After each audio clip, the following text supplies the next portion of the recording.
Alright, welcome back. So in this video we're going to talk about the file menu. Alright, so let's go ahead and let's click on File and let's talk about the file menu. So you can see here we have a variety of options. You can do New, Open, Browse and Bridge, Open as a Smart Object, Open Recent Documents, Close, Close All, Close Others, Close and go to Bridge, Save, Save As, Revert, Export, Generate, Share, Invite, Share on Behance, Share, Search Adobe Stock, Place Embedded, Place Linked, Package, Automate, Scripts, Import, Import from iPhone or iPad, File Info, Version History, Print, and Print one copy. So let's go ahead and let's work through this. And what I want to do is do File New first and talk about that. So you have two options here when you create a new document, which we talked about in the home screen or the home section, the welcome page I call it. When we create a file, it just creates the file as an untitled document, right? And then when you save as, it gives you the option to save to the cloud documents or save on your computer, okay? So you have two options once you do that. Now, if we do open, this is going to by default use the setting that you previously did. Now I talked about this during the Cloud Documents video, where if your previous action was, the last time you had Photoshop open, it was run with a Cloud document, then this would show up by default, okay? Because Photoshop is saving your actions and then adjusting your settings to that experience. So that way you always have the same experience when you're opening files. If you're a Cloud Doc person, then it's going to always open up in Documents, Cloud Documents. If you do local files on your computer, then it's going to change to that. As long as that's your last action, that's what will show up. If you're a hybrid like I am, I like to do both. I do local files and cloud files as well. Then it'll show both. Okay, so whatever your previous action was, and our previous action was a cloud document, which we made main menu tools doc. Okay, so that was the file that we made in the previous video, and so our last setting was a cloud document. That's why the cloud documents popped up. Okay, so this is how you open a file with the cloud documents using File Open. And for your computer, you would just click on your computer, and to go back to open on cloud documents, just click here, open cloud documents. Then you select the document and it'll open up, okay? Then we can browse and bridge. So bridge is kind of like a central location for all your files related to Adobe Creative Cloud. Really the cloud documents are replacing this. And so I'm not really going to go into too much depth into that. Open as a smart object. So if you wanted to work with a smart object would be, for an example, would be if you bring in a vector image from Illustrator, it gives you the ability to open it as a smart object, where it will preserve the features and the resolution that you created in Illustrator even after you bring it into Photoshop, okay? Open recent, okay, so it's going to give you the option to open your most recent documents, and you can see here we have a cloud document, main menu tools, doc.psdc for Photoshop document cloud, and then doc2, which is a Photoshop document, and then doc2 Photoshop document cloud, and doc1 Photoshop document cloud, okay? We can close, so if I click close, we'll just close, okay? Then we can do close all, so that'll close everything, okay? We can also do close others, close and go to bridge, okay? We can save when we make a change on our file, then we'll be able to save. So for an example, let's go ahead and let's just do this real quick. I'm going to grab the layers panel here and add a new layer, and then I'll draw a rectangle, and then we'll fill it with a color. So let's go ahead and find the paint bucket tool, bring that in there, go right here. If we hit Command D on the Mac, Control D on the PC, Command D on the Mac, that will deselect, and now we have something to save. Okay, now I just changed that, so let me undo that. And now we can save. Okay, because I did Command S to save. I'm jumping ahead on myself in real time. Come on, man. And then you can do save as, so we can save this as a different document with the same content in there. We can revert back, we can export. So you can export as a PNG, export as, export preferences, you can save for the web. So an example of this would be, you can save it as a PNG, a GIF, JPEG, PNG 8, PNG 24, and W bitmap, okay? Those are the different formats you can choose from when saving to the web. We can generate image assets, we can share, invite, share or behance, search Adobe stock, place embedded, place linked, package, automate, okay? We can run scripts, import from iPhone or iPad, okay? File info, version history, print, and print one copy, okay? So that in a nutshell is the file menu. Make sure that your document is saved up here.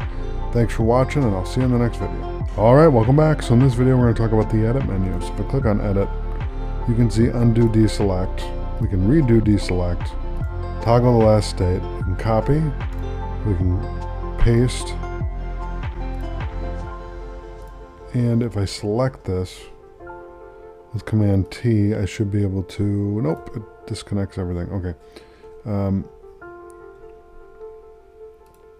Cut is kind of a hard one to use with a shape, but if we do text, we'll use the line so that's fine.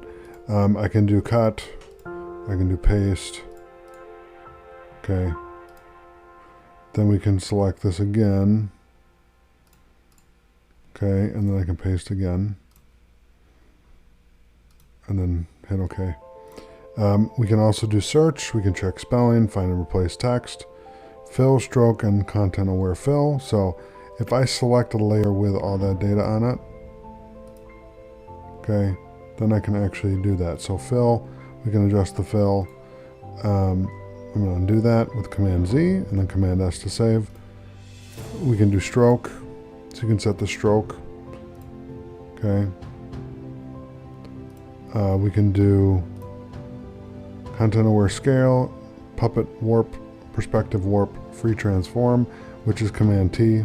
So this will just grab a layer and give you the ability to transform it, so you can move it around, rotate it, you know, make it bigger, make it smaller, whatever you need to do, and then you can line it up to 180 degrees, if I can.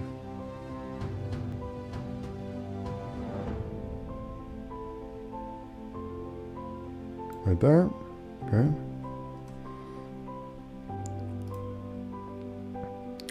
We have sky replacement, so that's one of the new features that they have in Photoshop.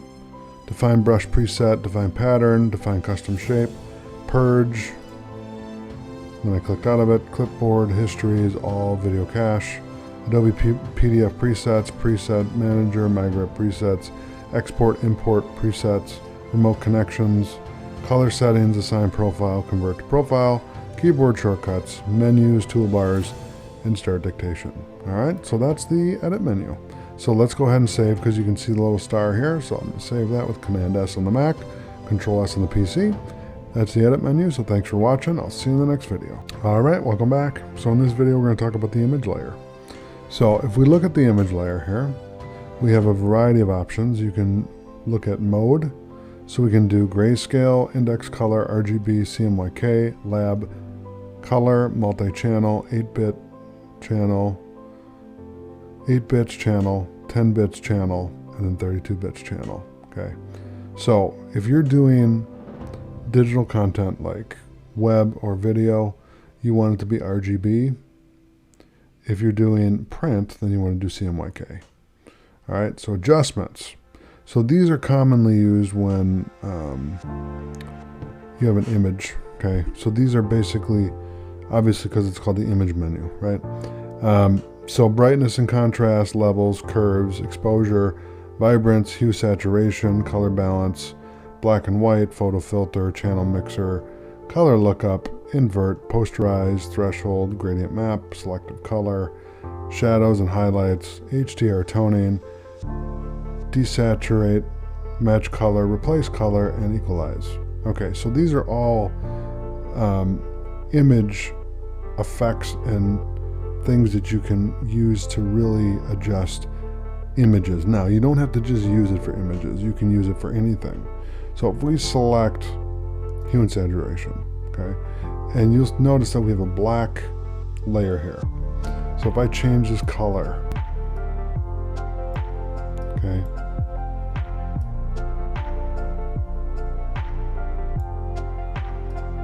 so we can colorize, okay. So let's change it to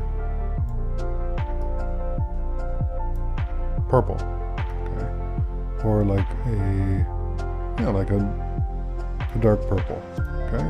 So that's how you can adjust with the hue and saturation, okay.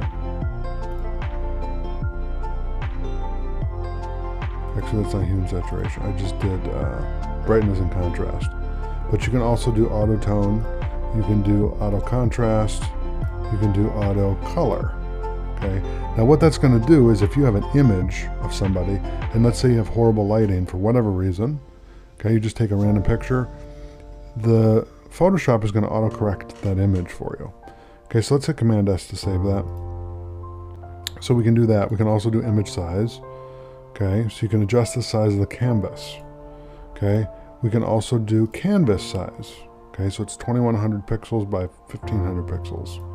Okay, we can do image rotation. So you can rotate it 180 degrees, 90 degrees clockwise, 90 degrees counterclockwise, arbitrary, flip canvas horizontal, flip canvas vertical. Now you shouldn't have to do this.